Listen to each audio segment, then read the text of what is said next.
Imamo vruću vijest izravno iz Maksimira za vas.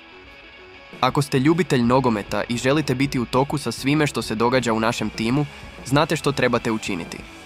Pretplatite se na kanal i aktivirajte zvono obavijesti. Hajdemo, pričajmo o Josipu Drmiću. Dinamo Zagreb doveo je igrača iz Rijeke i, pogledajte, ugovor nije bio mali. Ali, je li bio dobro iskorišten?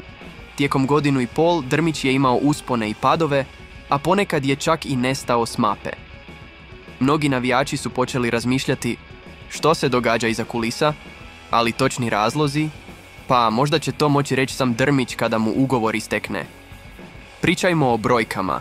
Angažiran za 1,1 milijun eura godišnje, Drmić je postigao ključan gol koji je pomogao Dinamu da dođe u fazu skupina Lige prvaka 2022.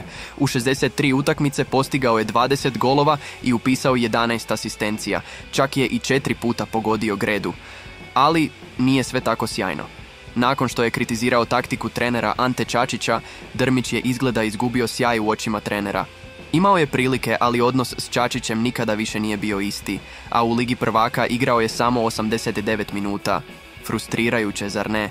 S Igorom Bišćanom Drmić je počeo na pravoj nozi, ali romantika se brzo pokvarila. Bilo je čak i ponižavajućih situacija na poljudu, kada je bio rezerva i igrao samo posljednjih 20 minuta. A s Sergejem Jakirovićem, nema što reći, Drmić je praktički nestao. I što sada? Pa, njegov ugovor se bliži kraju i čini se da se i njegova priča u Dinamu bliži kraju. Pitanje koje ostaje je li malo igrao jer nije bio dobar ili nije bio dobar jer je malo igrao? Istina je da je Dinamo propustio priliku bolje iskoristiti još jednog igrača švicarske reprezentacije s iskustvom čak i u engleskoj Premier ligi.